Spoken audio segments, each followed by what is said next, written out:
H.P. Lovecraft wrote The Color Out of Space in 1927. He called it his favorite of all his stories. It begins with a surveyor who goes into the hills, west of Arkham, to map land for a new reservoir. What he finds there, and what an old man named Ammi Pierce tells him, will follow him for the rest of his life. This is The Color Out of Space. West of Arkham, the hills rise wild, and there are valleys with deep woods that no axe has ever cut. There are dark, narrow glens where the trees slope fantastically, and where thin brooklets trickle without ever having caught the glint of sunlight. On the gentler slopes, there are farms, ancient and rocky, with squat, moss-coated cottages brooding eternally over old New England secrets and the lee of great ledges. But these are all vacant now, the wide chimneys crumbling and the shingled sides bulging perilously beneath low gambrel roofs. The old folk have gone away, and foreigners do not like to live there. French Canadians have tried it, Italians have tried it, and the Poles have come and departed. It is not because of anything that can be seen or heard or handled, but because of something that is imagined. The place is not good for the imagination, and does not bring restful dreams at night. It must be this which keeps the foreigners away, for old Ammi Pierce has never told them of anything he recalls from the strange days. Ammi, whose head has been a little queer for years, is the only one who still remains, or who ever talks of the strange days, and he dares to do this, because his house is so near the open fields and the traveled roads around Arkham.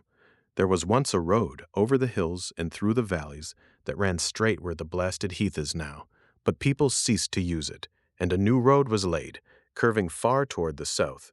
Traces of the old one can still be found amidst the weeds of a returning wilderness, and some of them will doubtless linger even when half the hollows are flooded for the new reservoir. Then the dark woods will be cut down, and the blasted heath will slumber far below blue waters, whose surface will mirror the sky and ripple in the sun. And the secrets of the strange days will be one with the deep secrets, one with the hidden lore of old ocean and all the mystery of primal earth. When I went into the hills and vales to survey for the new reservoir, they told me the place was evil. They told me this in Arkham, and because that is a very old town full of witch legends, I thought the evil must be something which grandams had whispered to children through centuries. The name Blasted Heath seemed to me very odd and theatrical, and I wondered how it had come into the folklore of a Puritan people. Then I saw that dark westward tangle of glens and slopes for myself, and ceased to wonder at anything besides its own elder mystery. It was morning when I saw it, but shadow lurked always there. The trees grew too thickly, and their trunks were too big for any healthy New England wood. There was too much silence in the dim alleys between them, and the floor was too soft with the dank moss and mattings of infinite years of decay. In the open spaces, mostly along the line of the old road, there were little hillside farms, sometimes with all the buildings standing, sometimes with only one or two, and sometimes with only a lone chimney or fast-filling cellar. Weeds and briars reigned, and furtive wild things rustled in the undergrowth. Upon everything was a haze of restlessness and oppression, a touch of the unreal and the grotesque, as if some vital element of perspective or chiaroscuro were awry. I did not wonder that the foreigners would not stay, for this was no region to sleep in. It was too much like a landscape of Salvator Rosa, too much like some forbidden woodcut in a tale of terror. But even all this was not so bad as the blasted heath. I knew it the moment I came upon it at the bottom of a spacious valley, for no other name could fit such a thing, or any other thing fit such a name. It was as if the poet had coined the phrase from having seen this one particular region. It must, I thought as I viewed it, be the outcome of a fire.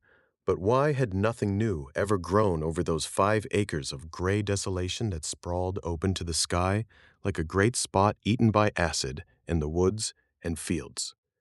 It lay largely to the north of the ancient road line, but encroached a little on the other side. I felt an odd reluctance about approaching, and did so at last only because my business took me through and past it. There was no vegetation of any kind on that broad expanse, but only a fine gray dust or ash which no wind seemed ever to blow about. The trees near it were sickly and stunted, and many dead trunks stood or lay rotting at the rim. As I walked hurriedly by, I saw the tumbled bricks and stones of an old chimney and cellar on my right, and the yawning black maw of an abandoned well, whose stagnant vapors played strange tricks with the hues of the sunlight. Even the long, dark woodland climb beyond seemed welcome in contrast, and I marveled no more at the frightened whispers of Arkham people. There had been no house or ruin near. Even in the old days, the place must have been lonely and remote. And at twilight, dreading to repass that ominous spot, I walked circuitously back to the town by the curving road on the south. I vaguely wished some clouds would gather, for an odd timidity about the deep sky voids above had crept into my soul. In the evening, I asked old people in Arkham about the blasted heath, and what was meant by that phrase, strange days, which so many evasively muttered. I could not, however, get any good answers, except that all the mystery was much more recent than I had dreamed. It was not a matter of old legendary at all, but something within the lifetime of those who spoke. It had happened in the 80s, and a family had disappeared or was killed. Speakers would not be exact, and because they all told me to pay no attention to old Ami Pierce's crazy tales, I sought him out the next morning, having heard that he lived alone in the ancient tottering cottage where the trees first begin to get very thick. It was a fearsomely archaic place, and had begun to exude the faint miasmayan odor which clings about houses that have stood too long. Only with persistent knocking could I rouse the aged man, and when he shuffled timidly to the door, I could tell he was not glad to see me. He was not so feeble as I had expected, but his eyes drooped in a curious way, and his unkempt clothing and white beard made him seem very worn and dismal.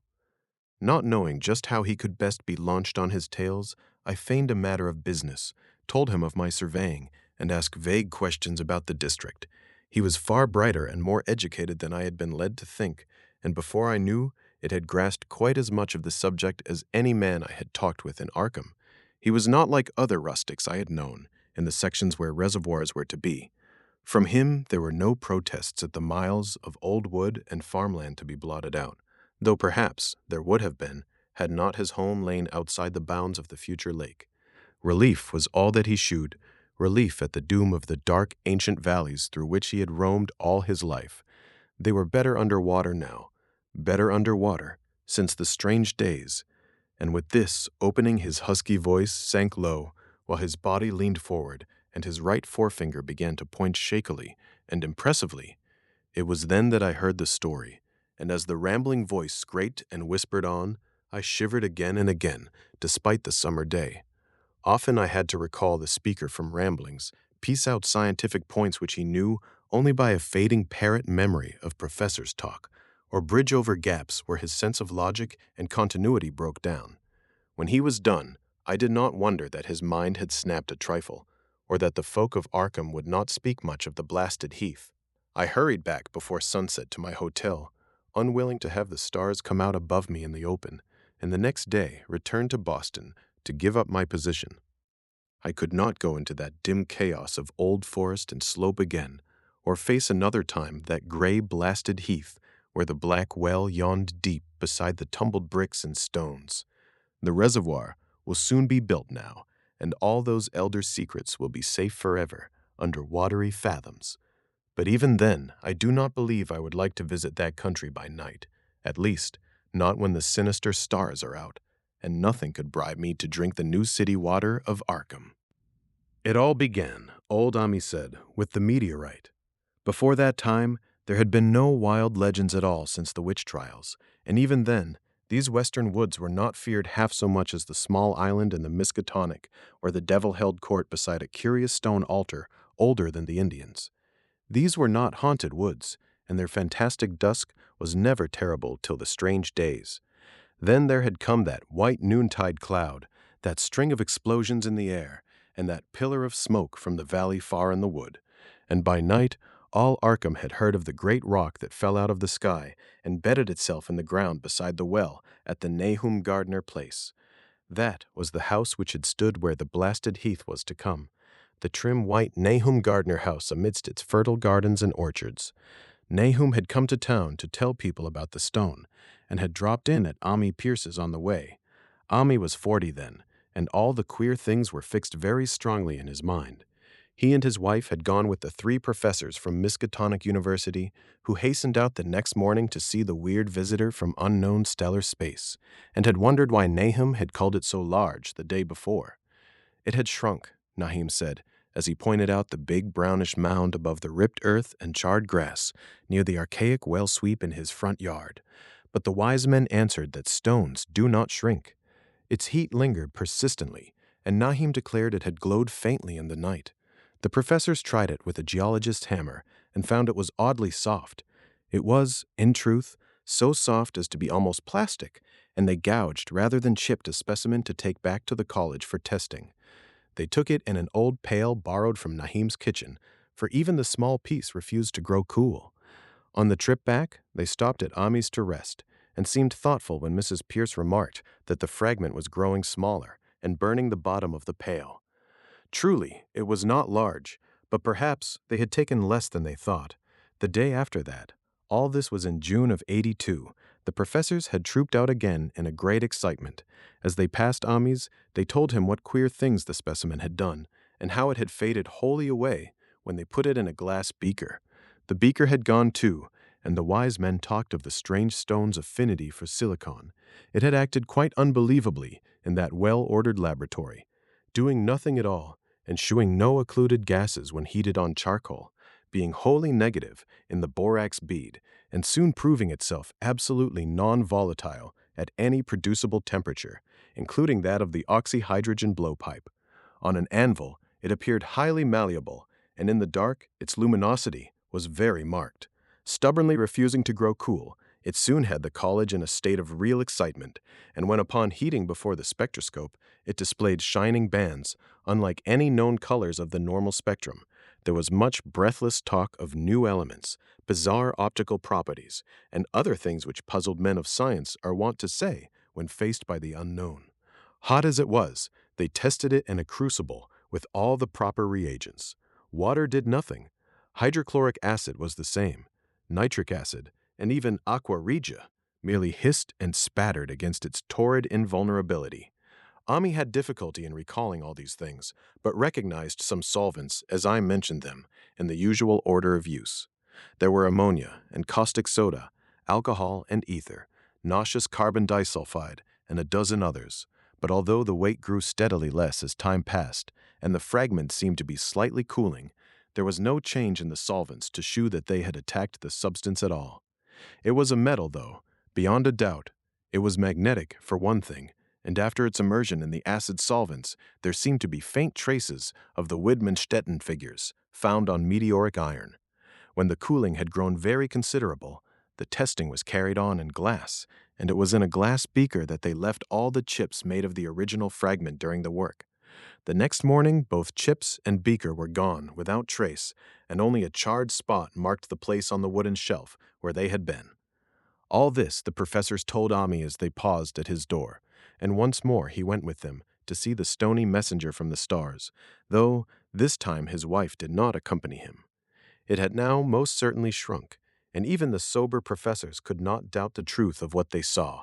All around the dwindling brown lump near the well was a vacant space, except where the earth had caved in, and whereas it had been a good 7 feet across the day before, it was now scarcely 5.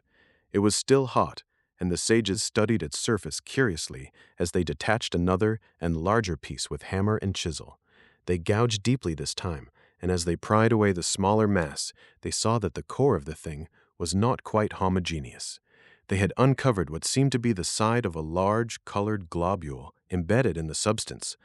The color, which resembled some of the bands in the meteor's strange spectrum, was almost impossible to describe, and it was only by analogy that they called it color at all. Its texture was glossy, and upon tapping it, appeared to promise both brittleness and hollowness. One of the professors gave it a smart blow with a hammer, and it burst with a nervous little pop. Nothing was emitted, and all trace of the thing vanished with the puncturing. It left behind a hollow spherical space about 3 inches across, and all thought it probable that others would be discovered as the enclosing substance wasted away.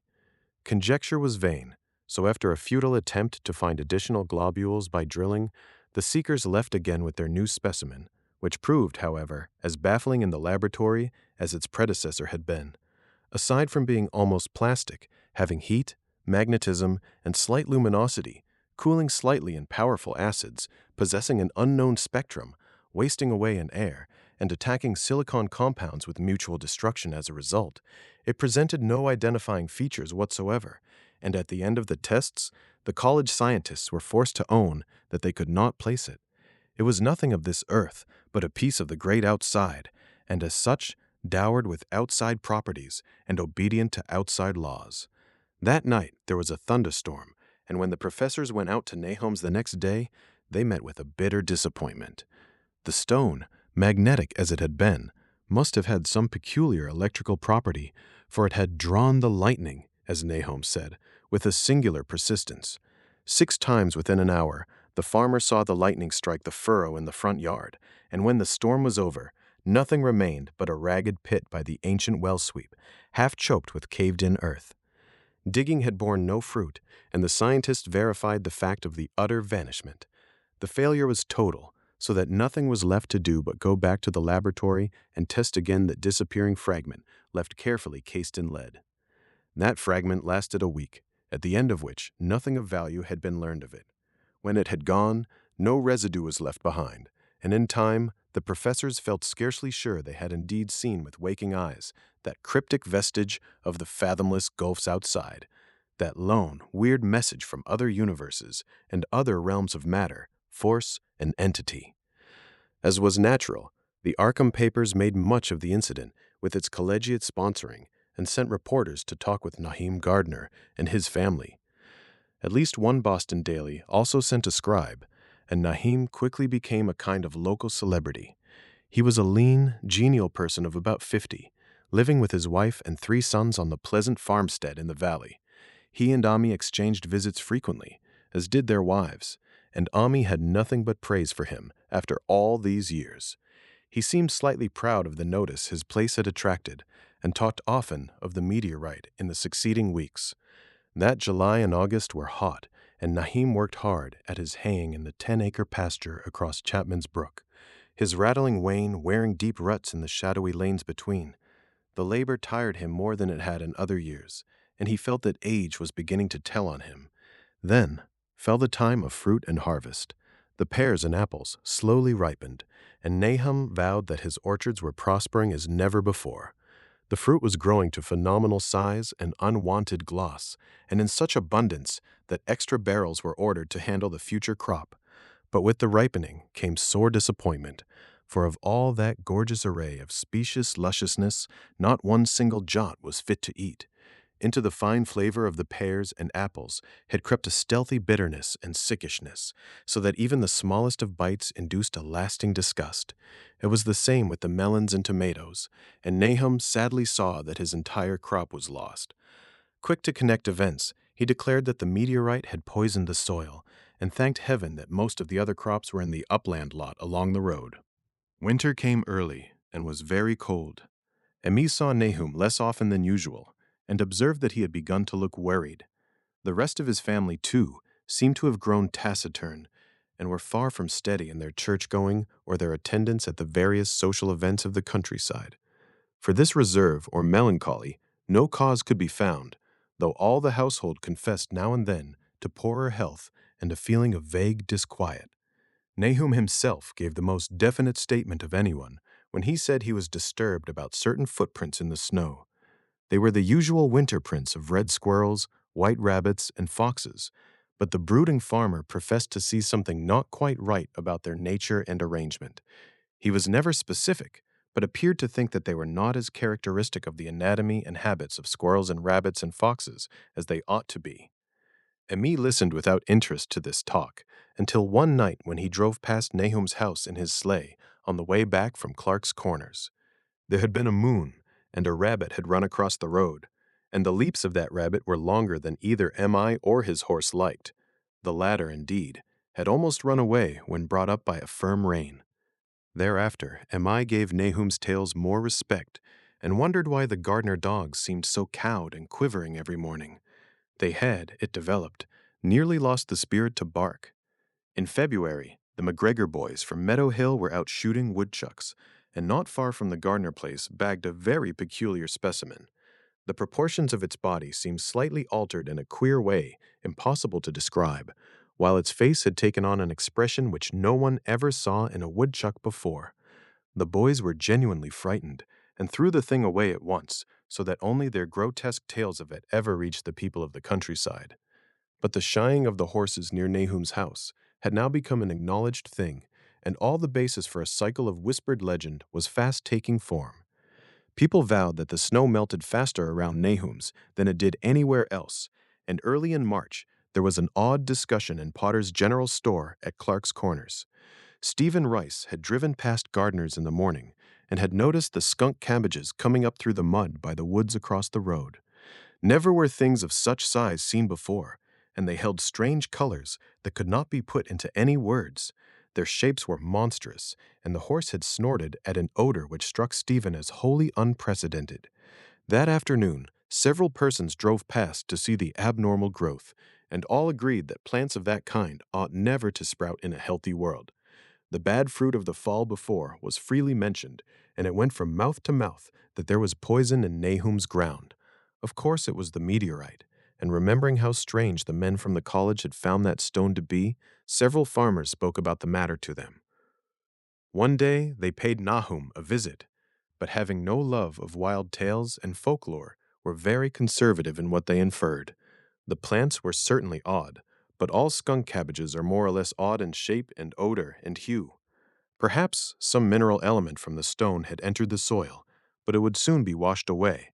And as for the footprints and frightened horses, of course this was mere country talk, which such a phenomenon as the aerolite would be certain to start. There was really nothing for serious men to do in cases of wild gossip, for superstitious rustics will say and believe anything. And so all through the strange days, the professors stayed away in contempt. Only one of them, when given 2 files of dust for analysis in a police job over a year and a half later, recalled that the queer color of that skunk cabbage had been very like one of the anomalous bands of light shewn by the meteor fragment in the college spectroscope, and like the brittle globule found embedded in the stone from the abyss. The samples in this analysis case gave the same odd bands at first, though later they lost the property. The trees budded prematurely around Nahum's, and at night they swayed ominously in the wind. Nahum's second son Thaddeus, a lad of 15, swore that they swayed also when there was no wind, but even the gossips would not credit this. Certainly, however, restlessness was in the air. The entire Gardner family developed the habit of stealthy listening, though not for any sound which they could consciously name. The listening was, indeed, rather a product of moments when consciousness seemed half to slip away. Unfortunately, such moments increased week by week, till it became common speech that something was wrong with all Nahum's folks.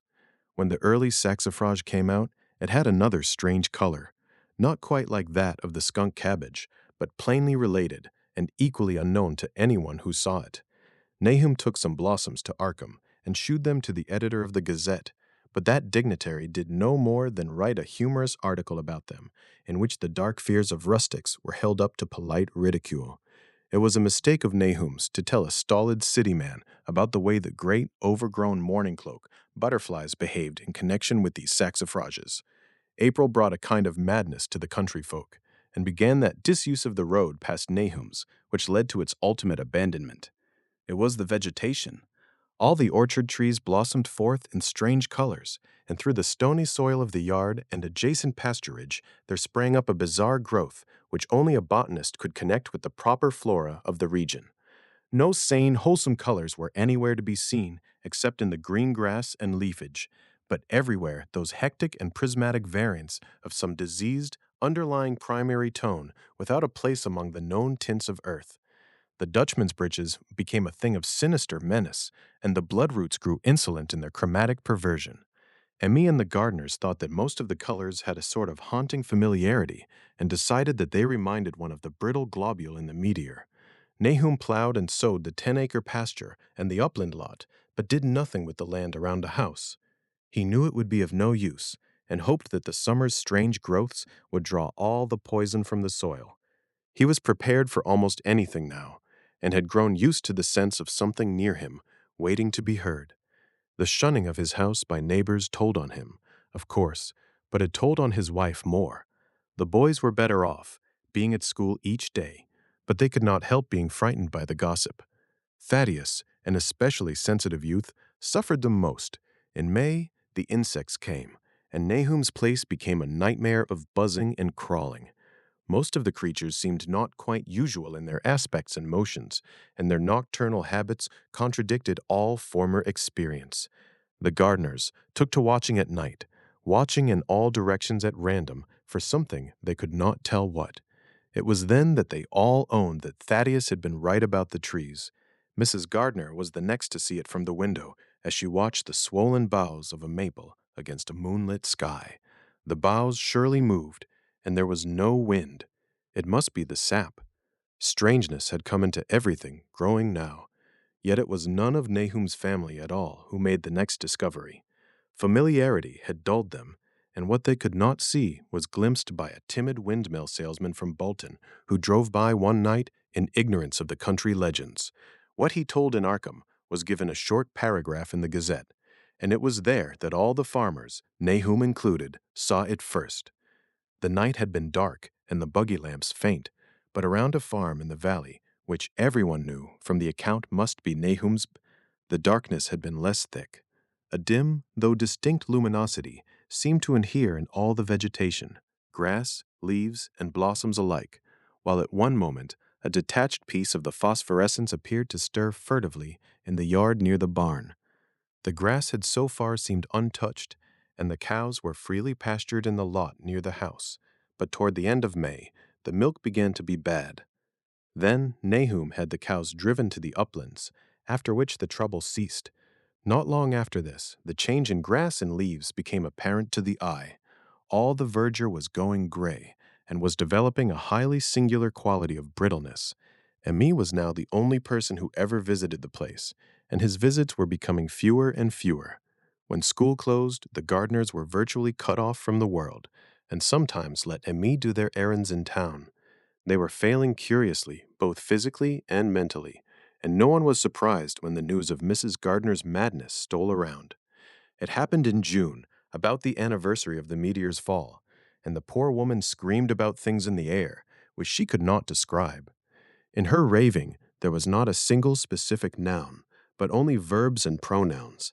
Things moved and changed and fluttered, and ears tingled to impulses which were not wholly sounds. Something was taken away. She was being drained of something. Something was fastening itself on her that ought not to be. Someone must make it keep off.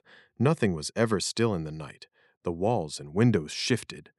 Nahum did not send her to the county asylum, but let her wander about the house as long as she was harmless to herself and others.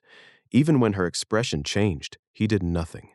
But when the boys grew afraid of her, and Thaddeus nearly fainted at the way she made faces at him, he decided to keep her locked in the attic.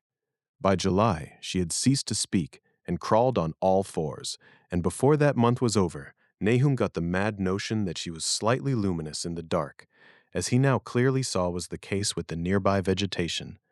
It was a little before this that the horses had stampeded. Something had aroused them in the night, and their neighing and kicking in their stalls had been terrible. There seemed virtually nothing to do to calm them, and when Nahum opened the stable door, they all bolted out like frightened woodland deer. It took a week to track all four, and when found, they were seen to be quite useless and unmanageable. Something had snapped in their brains, and each one had to be shot for its own good. Nahum borrowed a horse from Emmy for his haying, but found it would not approach the barn. It shied, balked, and whinnied, and in the end, he could do nothing but drive it into the yard while the men used their own strength to get the heavy wagon near enough the hayloft for convenient pitching. And all the while, the vegetation was turning gray and brittle. Even the flowers whose hues had been so strange were graying now, and the fruit was coming out gray and dwarfed and tasteless. The asters and goldenrod bloomed gray and distorted, and the roses and zinnias and hollyhocks in the front yard were such blasphemous-looking things that Nahum's oldest boy, Zenas, cut them down. The strangely puffed insects died about that time, even the bees that had left their hives and taken to the woods. By September, all the vegetation was fast crumbling to a grayish powder, and Nahum feared that the trees would die before the poison was out of the soil. His wife now had spells of terrific screaming, and he and the boys were in a constant state of nervous tension. They shunned people now, and when school opened, the boys did not go. But it was Ami, on one of his rare visits, who first realized that the well water was no longer good. It had an evil taste that was not exactly fodid nor exactly salty, and Ami advised his friend to dig another well on higher ground to use till the soil was good again. Nahum, however, ignored the warning, for he had by that time become calloused to strange and unpleasant things. He and the boys continued to use the tainted supply, drinking it as listlessly and mechanically as they ate their meager and ill-cooked meals and did their thankless and monotonous chores through the aimless days. There was something of stolid resignation about them all, as if they walked half in another world between lines of nameless guards to a certain and familiar doom. Thaddeus went mad in September after a visit to the well. He had gone with a pail and had come back empty-handed, shrieking and waving his arms, and sometimes lapsing into an inane titter or a whisper about the moving colors down there. 2 in one family was pretty bad, but Nahum was very brave about it. He let the boy run about for a week until he began stumbling and hurting himself, and then he shut him in an attic room across the hall from his mother's. The way they screamed at each other from behind their locked doors was very terrible, especially to little Merwin, who fancied they talked in some terrible language that was not of earth. Merwin was getting frightfully imaginative, and his restlessness was worse after the shutting away of the brother who had been his greatest playmate. Almost at the same time, the mortality among the livestock commenced. Poultry turned grayish and died very quickly, their meat being found dry and noisome upon cutting. Hogs grew inordinately fat, then suddenly began to undergo loathsome changes which no one could explain. Their meat was of course useless, and Nahum was at his wits' end. No rural veterinary would approach his place, and the city veterinary from Arkham was openly baffled. The swine began growing gray and brittle and falling to pieces before they died, and their eyes and muzzles developed singular alterations. It was very inexplicable, for they had never been fed from the tainted vegetation. Then something struck the cows. Certain areas, or sometimes the whole body, would be uncannily shriveled or compressed, and atrocious collapses or disintegrations were common. In the last stages, and death was always the result, there would be a graying and turning brittle like that which beset the hogs. There could be no question of poison, for all the cases occurred in a locked and undisturbed barn. No bites of prowling things could have brought the virus, for what live beast of earth can pass through solid obstacles? It must be only natural disease. Yet what disease could wreak such results was beyond any mind's guessing. When the harvest came, there was not an animal surviving on the place, for the stock and poultry were dead and the dogs had run away. These dogs, 3 in number, had all vanished one night and were never heard of again.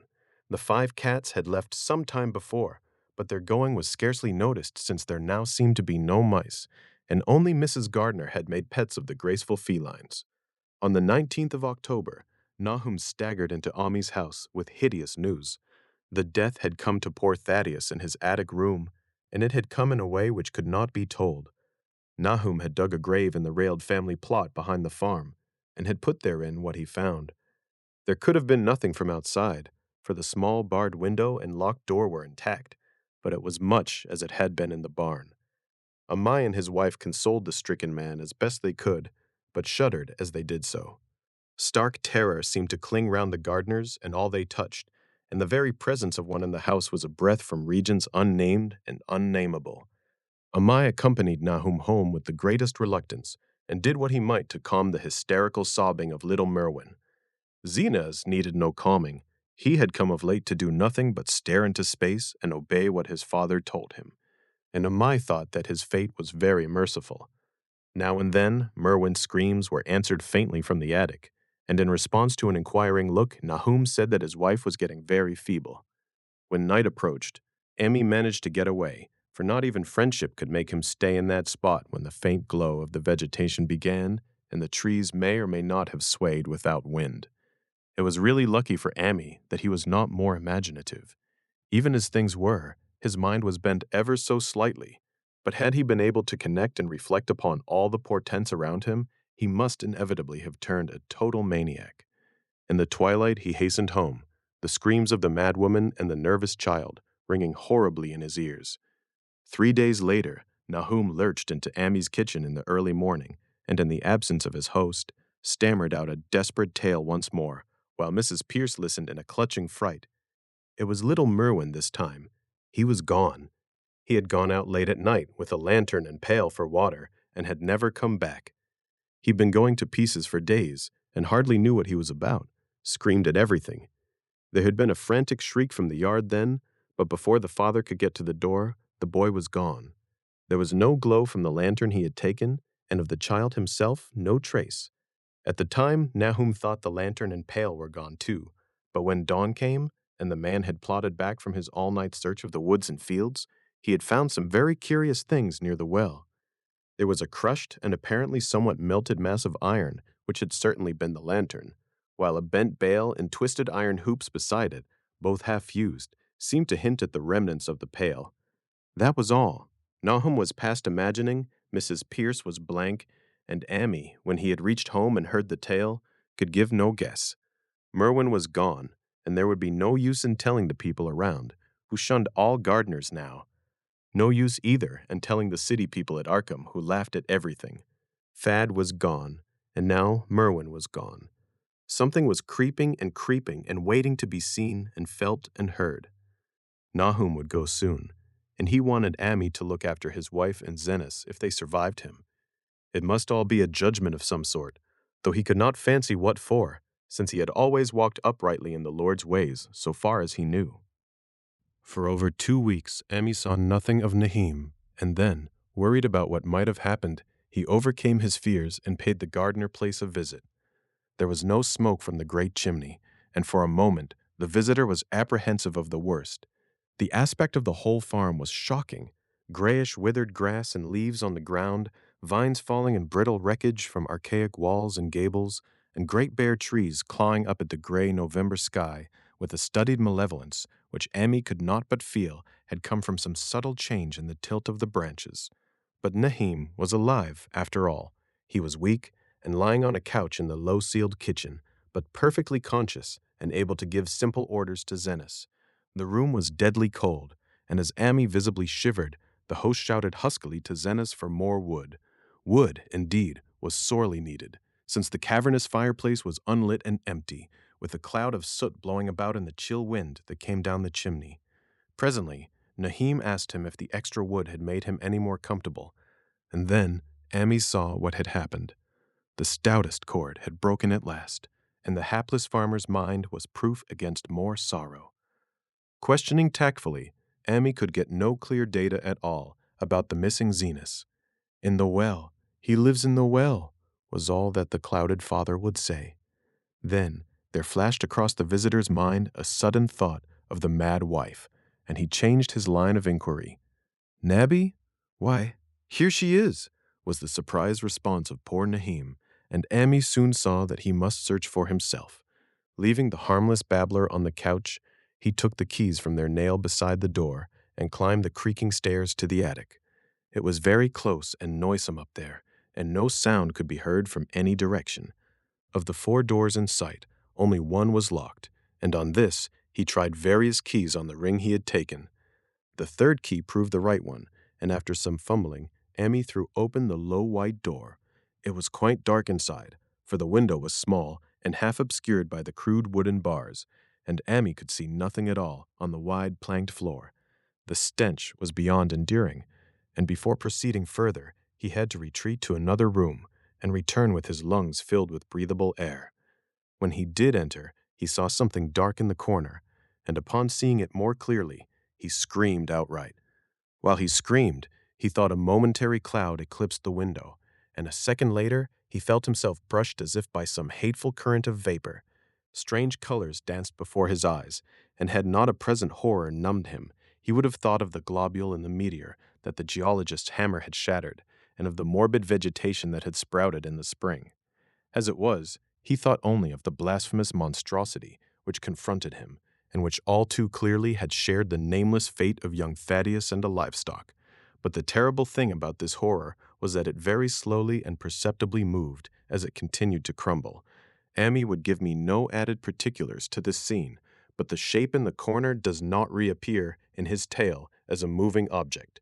There are things which cannot be mentioned, and what is done in common humanity is sometimes cruelly judged by the law. I gathered that no moving thing was left in that attic room, and that to leave anything capable of motion there would have been a deed so monstrous as to damn any accountable being to eternal torment. Anyone but a stolid farmer would have fainted or gone mad, but Ammi walked conscious through that low doorway and locked the accursed secret behind him. There would be Nahum to deal with now. He must be fed and tended, and removed to some place where he could be cared for. Commencing his descent of the dark stairs, Emmy heard a thud below him. He even thought a scream had been suddenly choked off, and recalled nervously the clammy vapor which had brushed by him in that frightful room above. What presence had his cry and entry started up? Halted by some vague fear, he heard still further sounds below.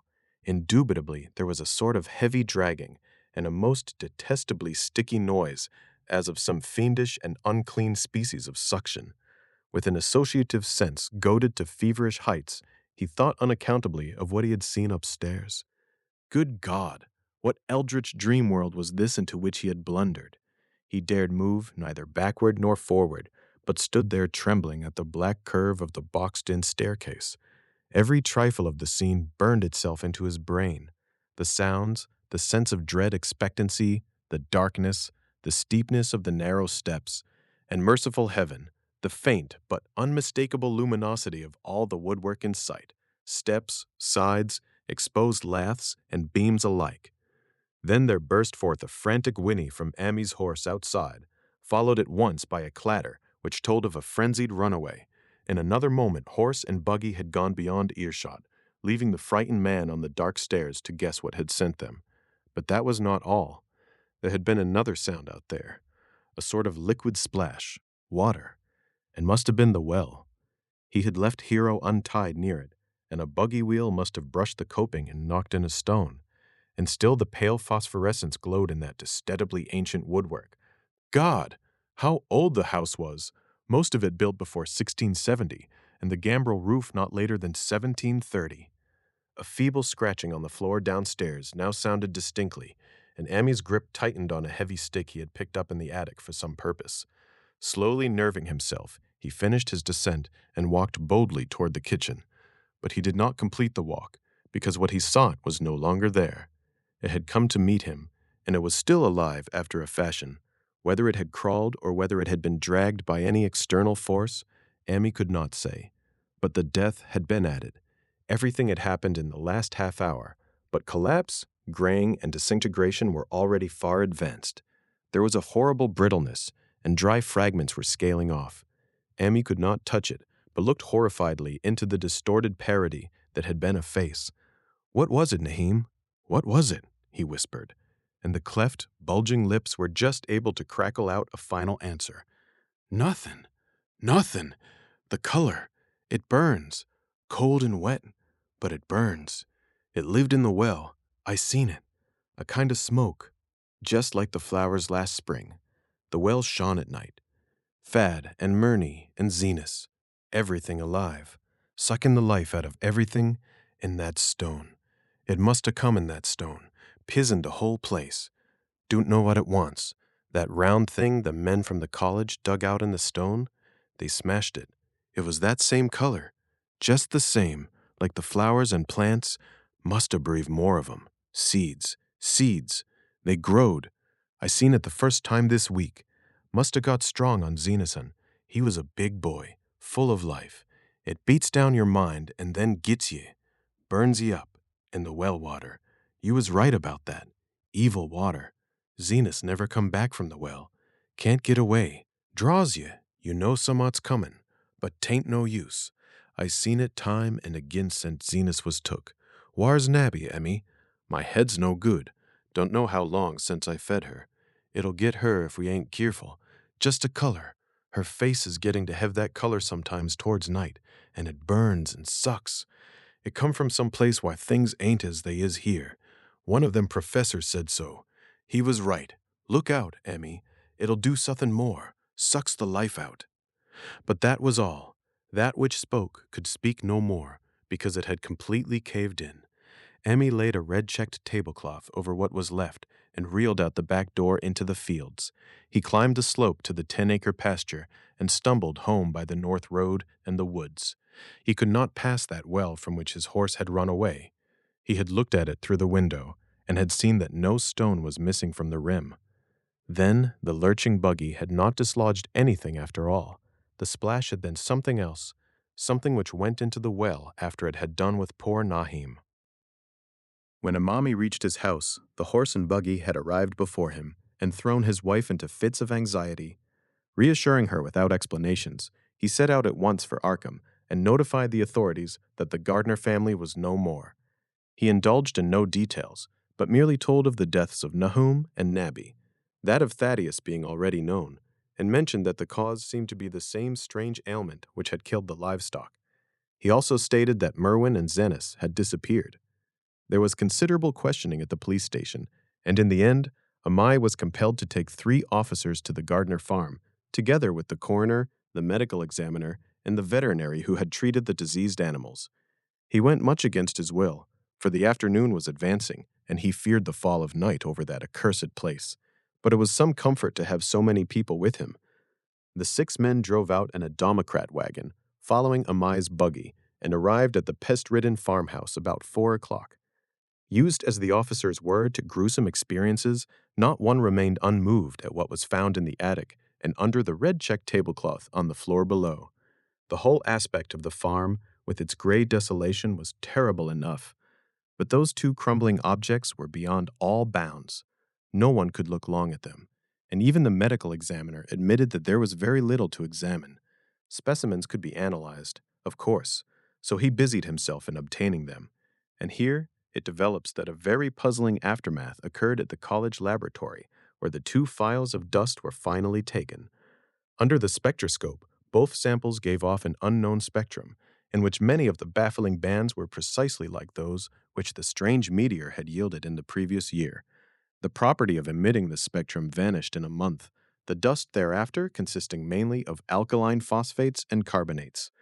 Amai would not have told the men about the well if he had thought they meant to do anything then and there. It was getting toward sunset, and he was anxious to be away. But he could not help glancing nervously at the stony curb by the great sweep, and when a detective questioned him, he admitted that Nahum had feared something down there, so much so that he had never even thought of searching it for Merwin or Zenas. After that, nothing would do but that they empty and explore the well immediately, so Amai had to wait trembling while pail after pail of rank water was hauled up and splashed on the soaking ground outside. The men sniffed in disgust at the fluid, and toward the last held their noses against the fodder they were uncovering.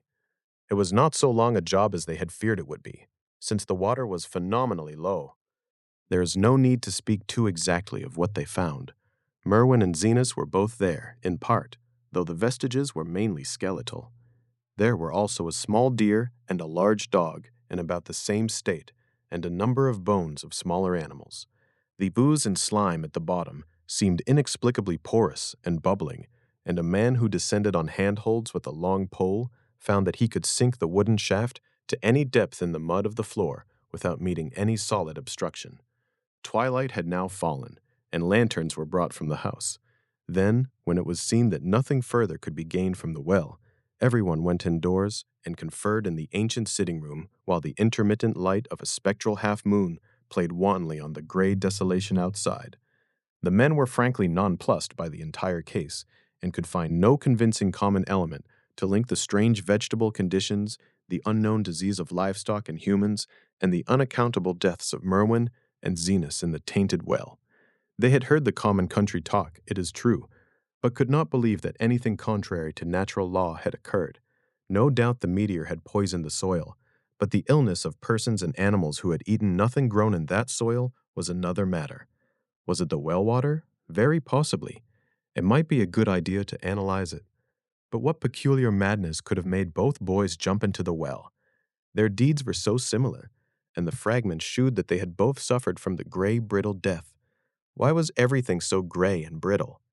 It was the coroner, seated near a window overlooking the yard, who first noticed the glow about the well. Night had fully set in, and all the abhorrent ground seemed faintly luminous with more than the fitful moonbeams. But this new glow was something definite and distinct, and appeared to shoot up from the black pit like a softened ray from a searchlight, giving dull reflections in the little ground pools where the water had been emptied. It had a very queer color, and as all the men clustered round the window, Amai gave a violent start, for this strange beam of ghastly miasma was to him of no unfamiliar hue. He had seen that color before, and feared to think what it might mean. He had seen it in the nasty, brittle globule in that aerolite 2 summers ago, had seen it in the crazy vegetation of the springtime, and had thought he had seen it for an instant that very morning against the small barred window of that terrible attic room, where nameless things had happened. It had flashed there a second, and a clammy and hateful current of vapor had brushed past him, and then poor Nahum had been taken by something of that color. He had said so at the last, said it was the globule and the plants. After that had come the runaway in the yard and the splash in the well, and now that well was belching forth to the night a pale, insidious beam of the same demoniac tint. It does credit to the alertness of Ami's mind that he puzzled even at that tense moment over a point which was essentially scientific. He could not but wonder at his gleaning of the same impression from a vapor glimpsed in the daytime against a window opening on the morning sky, and from a nocturnal exhalation seen as a phosphorescent mist against the black and blasted landscape. It wasn't right. It was against nature. And he thought of those terrible last words of his stricken friend. It come from some place where things ain't as they is here. One of them professors said so. All 3 horses outside, tied to a pair of shriveled saplings by the road, were now neighing and pawing frantically. The wagon driver started for the door to do something, but Amami laid a shaky hand on his shoulder. "Don't go out thar," he whispered. "They's more to this nor what we know. Nahum said something lived in the well that sucks your life out. He said it must be summat growed from a round ball like one we all seen in the meteor stone that fell a year ago June. Sucks and burns, he said, and is just a cloud of color like that light out thar now, that ye can hardly see and can't tell what it is. Nahum thought it feeds on everything livin' and gets stronger all the time. He said he seen it this last week. It must be something from away off in the sky, like the men from the college last year says the meteor stone was. The way it's made and the way it works ain't like no way of God's world. It's somewhat from beyond." So the men paused indecisively as the light from the well grew stronger, and the hitched horses pawed and whinnied in increasing frenzy. It was truly an awful moment.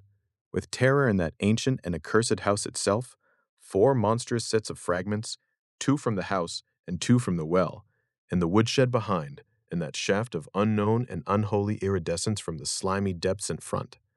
Amai had restrained the driver on impulse, forgetting how uninjured he himself was after the clammy brushing of that colored vapor in the attic room. But perhaps it is just as well that he acted as he did. No one will ever know what was abroad that night, and though the blasphemy from beyond had not so far hurt any human of unweakened mind, there is no telling what it might not have done at that last moment, and with its seemingly increased strength and the special signs of purpose it was soon to display beneath the half-clouded moonlit sky. All at once, one of the detectives at the window gave a short, sharp gasp. The others looked at him, and then quickly followed his own gaze upward to the point at which its idle straying had been suddenly arrested. There was no need for words. What had been disputed in country gossip was disputable no longer, and it is because of the thing which every man of that party agreed in whispering later on, that the strange days are never talked about in Arkham. It is necessary to premise that there was no wind at that hour of the evening. One did arise not long afterward, but there was absolutely none then. Even the dry tips of the lingering hedge mustard, gray and blighted, and the fringe on the roof of the standing Democrat wagon were unstirred. And yet amid that tense, godless calm, the high bare boughs of all the trees in the yard were moving. They were twitching morbidly and spasmodically, clawing in convulsive and epileptic madness at the moonlit clouds, scratching impotently in the noxious air as if jerked by some alien and bodiless line of linkage with subterranean horrors writhing and struggling below the black roots. Not a man breathed for several seconds. Then a cloud of darker depth passed over the moon, and the silhouette of clutching branches faded out momentarily. At this, there was a general cry, muffled with awe, but husky and almost identical from every throat. For the terror had not faded with the silhouette, and in a fearsome instant of deeper darkness, the watchers saw wriggling at that treetop height 1,000 tiny points of faint and unhallowed radiance, tipping each bough like the fire of St. Elmo or the flames that came down on the apostles' heads at Pentecost. It was a monstrous constellation of unnatural light, like a glutted swarm of corpse-fed fireflies dancing hellish sarabands over an accursed marsh, and its color was that same nameless intrusion which Amami had come to recognize and dread. All the while, the shaft of phosphorescence from the well was getting brighter and brighter, bringing to the minds of the huddled men a sense of doom and abnormality which far outraced any image their conscious minds could form. It was no longer shining out, it was pouring out, and as the shapeless stream of unplaceable color left the well, it seemed to flow directly into the sky. The veterinary shivered and walked to the front door to drop the heavy extra bar across it.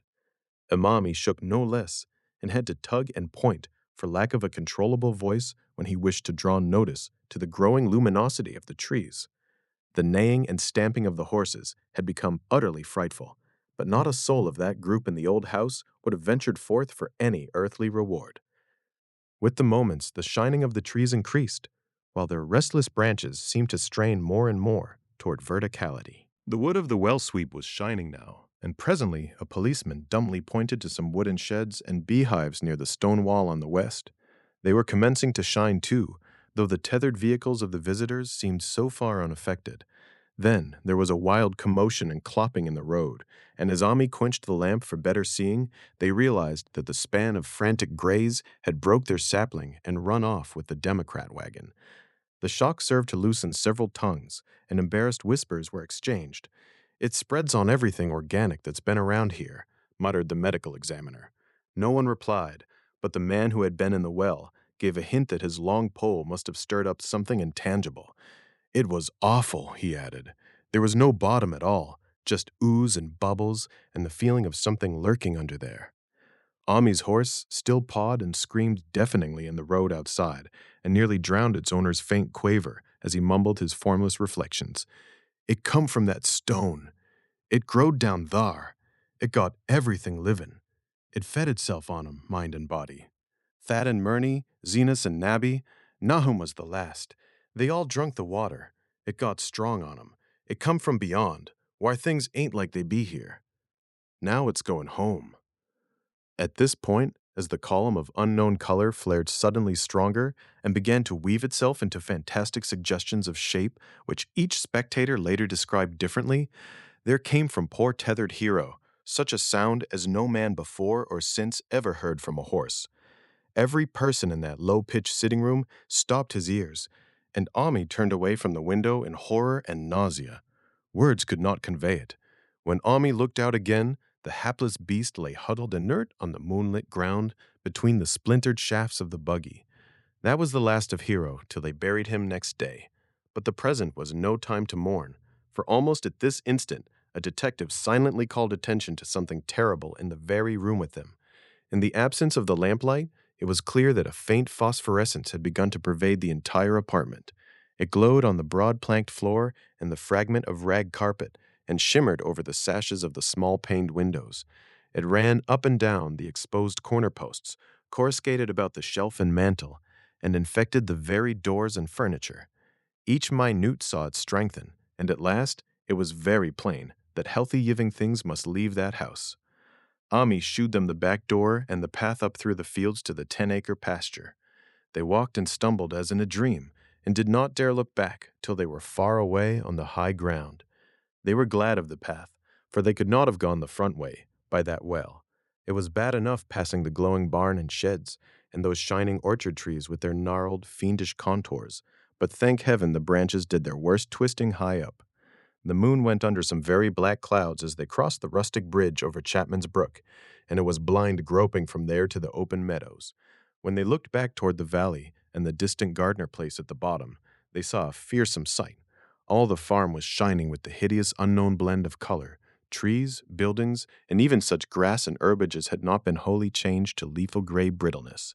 The boughs were all straining skyward, tipped with tongues of foul flame, and lambent tricklings of the same monstrous fire were creeping about the ridge poles of the house, barn, and sheds.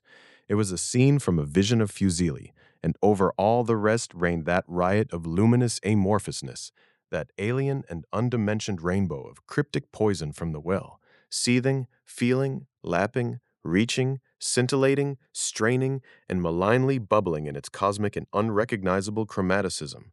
Then, without warning, the hideous thing shot vertically up toward the sky like a rocket or meteor, leaving behind no trail and disappearing through a round and curiously regular hole in the clouds before any man could gasp or cry out. No watcher can ever forget that sight, and Ami stared blankly at the stars of Cygnus, Deneb twinkling above the others, where the unknown color had melted into the Milky Way. But his gaze was the next moment called swiftly to earth by the crackling in the valley. It was just that, only a wooden ripping and crackling, and not an explosion, as so many others of the party vowed.